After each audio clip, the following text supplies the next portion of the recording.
Bonjour à tous. Alors aujourd'hui dans Elle d'Afrique, nous recevons une femme engagée dans la transformation économique et sociale par le numérique. À la tête de DigiFemme Côte d'Ivoire, Nadine Zoro œuvre pour faire du digital un véritable levier d'autonomisation pour les femmes et les jeunes. Entre entrepreneuriat, innovation et inclusion, elle incarne une Afrique qui forme, structure et ouvre des perspectives durables. Nadine Zoro, bonjour et merci beaucoup d'être là.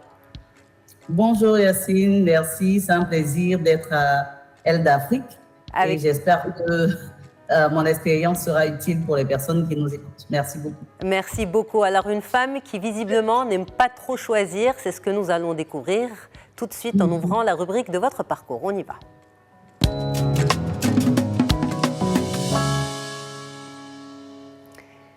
Nadine Zoro, vous êtes justement à la tête de DigiFemme Côte d'Ivoire et comme on l'a dit, vous êtes à la croisée de l'entrepreneuriat, du numérique et du développement d'écosystèmes justement. Comment êtes-vous tombée dans la marmite du numérique, de l'entrepreneuriat et du développement justement de la promotion des autres personnes? Qu'est-ce qui s'est passé dans votre parcours? Dans mon parcours, je dirais que principalement, initialement, j'ai eu un parcours qui a débuté par une formation en leadership et en entrepreneuriat, justement, à l'African Leadership Academy d'Afrique du Sud. Donc, de ce parcours-là, pour moi, beaucoup de jeunes, beaucoup de femmes autour de moi étaient très talentueuses aussi pour les femmes et avaient besoin d'avoir une certaine structure dans la façon dont leurs activités sont faites. Et je regardais autour de moi les vendeuses de quartier qui avaient leur petite table de fruits et tout ça. Et je me suis dit, avec tout ce que j'ai appris en Afrique du Sud par rapport au leadership, à l'entrepreneuriat, si j'arrive à pouvoir former ces personnes-là, nos économies locales prendront un tournant très différent. Donc, c'est comme ça que je rentre dans déjà principalement le consulting. Donc, je vais travailler à accompagner les entreprises qui sont beaucoup plus matures en termes de consulting, en structuration. Et je regardais les toutes petites entreprises autour de moi et je me disais, elles n'ont pas les moyens de bénéficier de l'accompagnement de consultants, de personnes qui sont formées en structuration d'entreprise. Il faut qu'on arrive à créer des structures locales qui créent cet environnement pour les accompagner. Donc, je cofonde en 2019 avec 3 autres dames, Impact à Abidjan, qui va commencer justement à créer des programmes entrepreneuriaux pour les femmes. On fait des programmes pour les femmes, pour les jeunes. Mais ensuite, je me suis dit qu'on a besoin d'un levier rapide.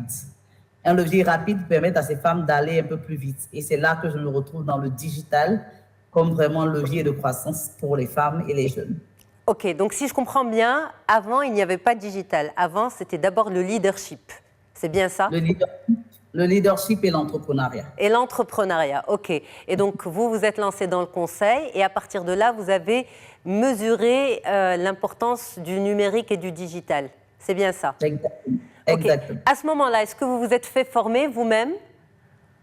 Bien sûr. Donc, ma formation principale, comme je le disais, a débuté par une formation en leadership et entrepreneuriat en 2010, avant de faire une formation aux États-Unis, donc en business, gestion des organisations et transformation des sociétés. Donc, toute ma formation tourne autour justement de tout ce qui est innovation, tout ce qui est amélioration des personnes, mais aussi des écosystèmes. Donc, c'est de là que part ma formation, avant de rejoindre ensuite le cabinet Stanford Seed, où j'ai travaillé pendant 1 an, avant de rentrer dans l'accompagnement des femmes et des jeunes. Alors, ce lien avec la Côte d'Ivoire est toujours resté extrêmement étroit. Vous êtes allé en Afrique du Sud, vous êtes allé aux États-Unis, mais sans jamais perdre de vue l'écosystème ivoirien. C'est bien ça? Bien sûr, bien sûr. Aller en Afrique du Sud, aller aux États-Unis, c'était toujours avec la vision de revenir. Pour moi, c'était d'aller me former et de revenir donner à ma communauté tout ce que j'avais appris. Et donc, naturellement, le retour s'est fait immédiatement après mes études pour pouvoir contribuer à mon environnement. Alors, est-ce que vous faites ce qu'on appelle aujourd'hui l'entrepreneuriat social, c'est-à-dire servir sa société, mais en même temps gagner sa vie? Bien sûr. Aujourd'hui, je suis à temps plein entrepreneur social. Je suis directrice et cofondatrice d'Impact à Abidjan. Je suis aussi présidente et gestionnaire du bureau de gestion de projet pour DigiFemme. Donc, je vis vraiment de mes activités dans l'environnement social et pour moi, c'est vraiment le gâteau avec beaucoup de crème dessus, Oui. parce que ça me permet de pouvoir non seulement contribuer au changement économique et social de mon pays, mais aussi de gagner ma vie d'une certaine façon en réfléchissant à des modèles qui sont durables lorsqu'on parle d'entrepreneuriat social. Parce que ce n'est pas forcément le plus facile et le plus évident pour notre environnement. Et pour moi, contribuer à même réfléchir à ces modèles, c'est vraiment un très grand push même pour ma carrière. Alors justement, vous avez reçu plusieurs prix. En 2023, vous avez été récompensé de l'Africa Ecosystem Builder of the Year. Et puis en 2025, Impactful Women Leader of the Year, justement. Tout ça, c'est des reconnaissances de votre travail. Mais ça représente quoi pour vous, justement, une fois que vous êtes célébré à travers un événement pareil et un prix pareil? Pour moi, tous ces prix, tous ces awards, ça représente déjà une fierté pour tout le travail, mais ça représente beaucoup plus aussi encore de challenge. La visibilité dans le travail social, dans l'entrepreneuriat social, pour moi, c'est un début d'ouverture à plusieurs plus grands challenges. Ça veut dire que les gens te regardent, ça veut dire que le travail que tu es en train de faire impacte la société d'une certaine façon. Et pour moi, c'est le boost pour pouvoir grandir. Donc, recevoir ces awards-là lorsqu'on avait peut-être 12 000 bénéficiaires, pour moi, en moins d'un an après, 2 ans après, c'est avoir 25 000 et pourquoi pas jusqu'aux 2-3 prochaines années, avoir 100 000 personnes accompagnées. Donc, c'est vraiment ce boost-là, en fait, pour me dire, il faut faire plus. Les gens te regardent, les gens voient l'impact et il y a encore beaucoup plus à faire. Alors, on va arriver dans un petit moment au challenge, mais avant, on va rester quand même dans les prix. Justement, sous votre leadership, DigiFemme a reçu plusieurs distinctions, dont Meilleure initiative féminine Awards de la presse numérique en 2024, et puis Meilleure initiative de formation à l'entrepreneuriat et aux compétences numériques aux Ivoire Innovation Awards en 2024. Voilà, ça représente quoi comme travail, tout ça? Ça représente déjà le travail de toute une équipe de plus de 15 personnes. Donc, il faut comprendre que DigiFemme, en ce moment-là, lorsqu'on recevait le prix, on était un programme de développement financé par USAID et le Millennium Challenge Corporation et d'autres partenaires comme Microsoft.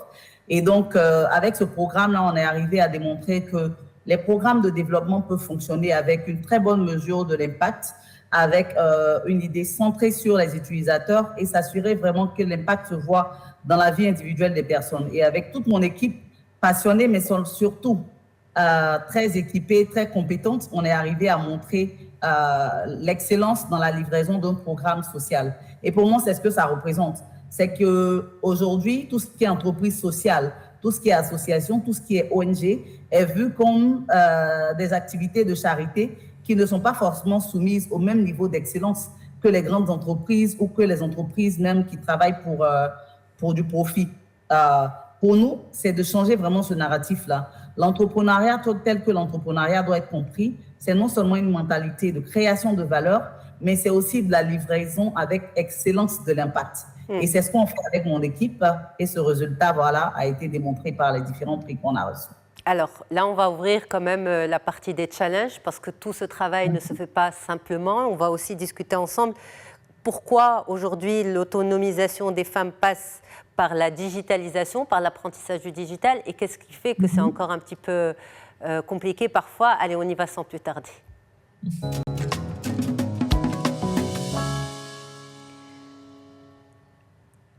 Justement, quand on voit les chiffres, quand on voit les awards, Nadine Zoro, on se dit que c'était simple. Est-ce que c'était aussi simple que ça? Est-ce que cette réussite que vous vivez aujourd'hui était prévisible? Je dirais oui, pour dire que lorsqu'on y met du travail, lorsqu'on y met de la passion, lorsqu'on est déterminé, la réussite est un peu prévisible. Mais il faut comprendre qu'il y a beaucoup de choses non attendues. Et avec DigiFemme, par exemple, qui était un programme financé à 100% par le gouvernement américain, on a eu malheureusement la rupture soudaine des fonds du programme en janvier l'année dernière. Et ça a été un très grand challenge avec des bénéficiaires qui attendaient, avec des programmes et des partenaires. Il a fallu non seulement rassurer les personnes qui comptaient sur nous, mais trouver des moyens très rapides de pouvoir garder l'organisation durable et de continuer les opérations. Et grâce à la résilience de mon équipe et aussi de la vision qu'on avait construite ensemble, on a permis à cette organisation de pouvoir déjà rester, de pouvoir continuer ses activités, mais surtout de développer une vision de l'entrepreneuriat social local pour l'inclusion digitale. Et ça, c'est la première partie, je pense que c'est la partie de financement justement, et l'environnement des financements de ce type d'initiative a été vraiment bouleversé à l'échelle mondiale.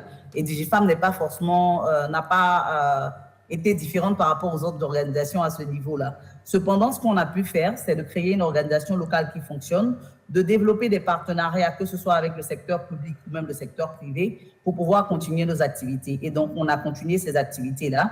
Mais accompagner les femmes, aller vers le digital, aller dans des villages, dans des marchés, dans des environnements qui sont souvent informels et avec des populations qui ne sont pas tout le temps, qui ont un niveau d'éducation un peu bas, c'est un peu compliqué parce qu'il faut pouvoir travailler sur tout ce qui est conduite du changement. Il faut pouvoir leur permettre de comprendre la place du digital dans leur place, mais surtout le potentiel pour qu'ils puissent grandir.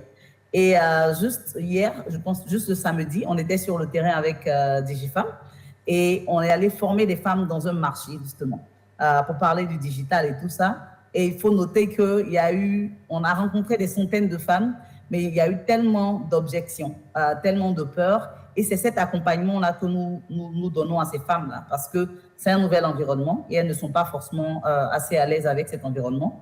Donc, on est en mission d'évangélisation par rapport au digital, mais aussi pour booster les femmes, pour qu'elles puissent prendre leur place dans l'environnement et dans l'économie ivoirienne.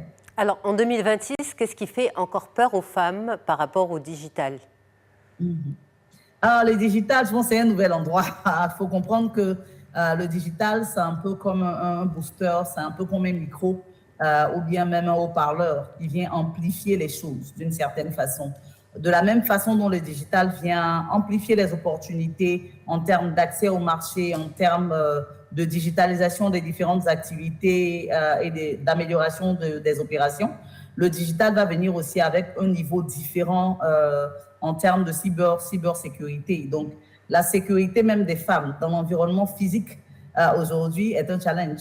Et être dans le digital, avoir à subir tout ce qui est harcèlement, savoir quoi dire, maîtriser même les règles et les lois autour du digital, c'est pas forcément évident pour beaucoup de femmes qui, comme je disais tout à l'heure, pour la plupart n'ont pas un niveau d'éducation très avancé.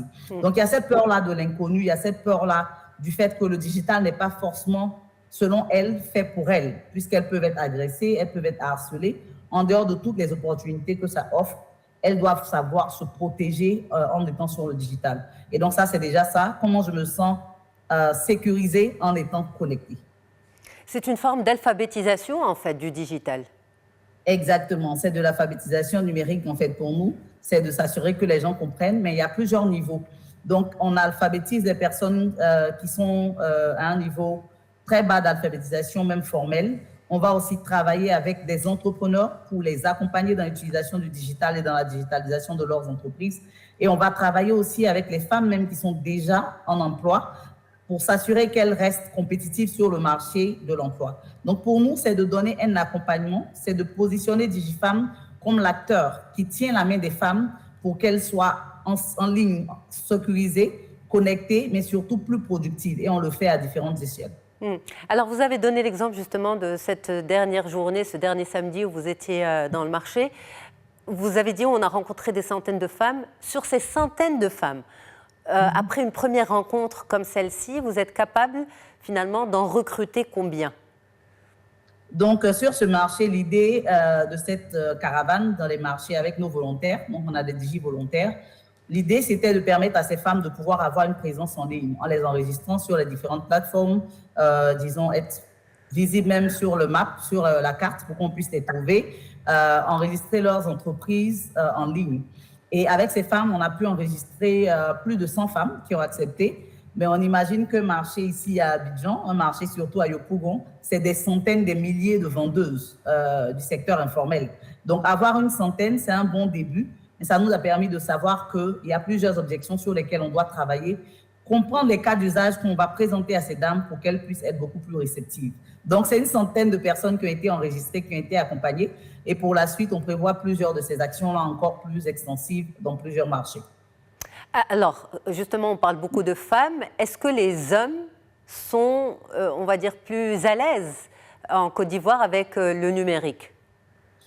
Pas forcément. Et ça, c'est une objection qu'on reçoit partout. On nous dit, mais pourquoi les femmes? Les hommes, le digital, le numérique, c'est un écosystème qui est nouveau pour tout le monde. Aujourd'hui, que ce soit les hommes ou les femmes, il y a beaucoup plus à faire pour toute la population de manière générale. Cependant, les femmes ont quelques difficultés un peu plus profondes qui vont agir comme un frein pour qu'elles rentrent dans l'environnement. On va parler de tout ce qui est leadership en termes de confiance en soi-même pour pouvoir s'affirmer, pouvoir prendre la position dans le digital. Ensuite, le retard qui a été déjà accumulé lorsqu'on parle d'éducation, qu'on va essayer de rattraper. On doit aussi réduire le gap par rapport même à l'accès à l'outil digital, donc un téléphone, une connexion, et surtout à l'utilisation productive. Donc, les accompagner dans leurs activités aujourd'hui. Donc oui, il y a un besoin du côté des hommes. DigiFemmes, en tant qu'organisation, nous avons décidé d'accompagner les femmes parce que déjà, une femme qui est accompagnée, c'est toute une famille, c'est des enfants qui sont formés, ça nous permet de prendre de l'avance sur le futur. Donc, on va former les femmes pour qu'elles soient plus à l'aise sur le digital, pour qu'elles puissent déjà passer cela aux prochaines générations. Mais aussi, en Côte d'Ivoire, les femmes font 50%, autour de 50% de la population. Et pour nous, notre focus, c'est les femmes aujourd'hui parce qu'on sait que les femmes ont un potentiel plus grand, même en termes de leur participation dans l'économie informelle. Elles agissent, elles créent énormément de richesses et on doit pouvoir leur permettre de multiplier cela pour que l'impact économique soit plus grand. Donc, on n'exclut pas, on est d'accord que les hommes doivent être accompagnés. Et il y a plusieurs structures en Côte d'Ivoire qui accompagnent aussi les hommes dans tout ce qui est compétences numériques. Mais à DigiFemmes, pour nous, c'est une femme qui est boostée, c'est 2-3 fois plus d'impact qu'un homme qui est boosté en prenant en compte les réalités culturelles et sociales de la Côte d'Ivoire. Alors, on va ouvrir tout de suite la dernière partie de notre entretien, celle de la transmission. On y va.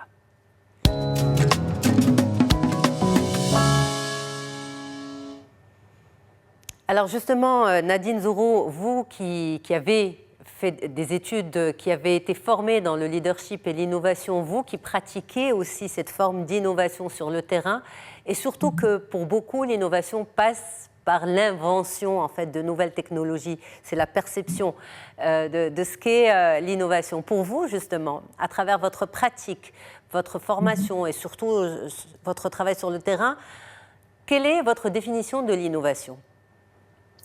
Pour moi, simplement, l'innovation, c'est créer de la valeur additionnelle. Donc, l'innovation passe par la création de valeur. Et la création de valeur peut se faire de plusieurs façons. On peut innover dans les espaces, on peut innover dans nos produits, on peut innover dans les canaux de distribution, on peut innover même dans la manière dont le produit est présenté, dans la structure de nos entreprises. Donc, c'est réfléchir de manière créative à comment est-ce qu'on crée beaucoup plus de valeur avec le même type de ressources. Donc, ce qu'on met dans le système qui devrait peut-être donner un résultat de 10, on veut s'assurer qu'on le met dans le système d'une façon différente afin que le résultat soit multiplié par 100 000, par 10 000. Donc, aujourd'hui, c'est comment est-ce qu'on permet aux personnes de comprendre même la méthodologie d'innovation parce que c'est toute une technique. Il faut comprendre tout ce qui est mécanisme de création et de livraison de valeur. Donc, avec les entrepreneurs, on parle de business model Canva, mais créer justement, comprendre comment est-ce que ce processus se passe et regarder dans chacune des cases de ce processus comment est-ce qu'on peut faire les choses différemment en comprenant l'environnement. Donc, ça passe déjà par la compréhension de l'environnement et des clients pour pouvoir livrer une valeur plus grande à la fin. Donc, pour moi, c'est ça l'innovation. Et ça peut aussi passer par des partenariats, par des choses différentes, des manières différentes de faire les choses, en s'appuyant sur d'autres acteurs ou d'autres structures qui créent aussi de la valeur. Et ça, j'imagine, c'est dans votre checklist de transmission. Bien sûr, c'est la collaboration, les partenariats. Et justement, pour moi, l'écosystème ivoirien regorge d'énormes potentiels, d'énormes opportunités avec des structures qui travaillent et qui font énormément pour les femmes, pour les jeunes et pour l'entrepreneuriat de manière générale. Ce dont nous avons besoin aujourd'hui, c'est de penser écosystème, c'est de penser à construire quelque chose de plus solide en termes de qualité, en termes de standard national. Et donc, c'est là vraiment pour moi le plus grand challenge. Ce n'est pas la création individuelle, ce n'est pas les organisations individuelles, mais c'est la standardisation et l'accès à l'échelle nationale en se basant sur des partenariats et des collaborations. Alors, il y a aussi, je pense, un élément qui vous tient à cœur, c'est que vous dites que la francophonie doit devenir un espace de projet, d'investissement et de coopération économique et de co-création de valeur et pas seulement un espace linguistique. Bien sûr, bien sûr. Lorsqu'on parle de francophonie aujourd'hui, je pense qu'on met beaucoup plus en avant la culture, on met beaucoup plus en avant la langue. Mais aujourd'hui, il y a plusieurs pays qui parlent le français en Afrique francophone et dans le monde. Pour moi, certains sont avancés à certains niveaux, certains profitent de certaines infrastructures et on doit pouvoir se baser les uns sur les autres pour pouvoir renforcer nos écosystèmes.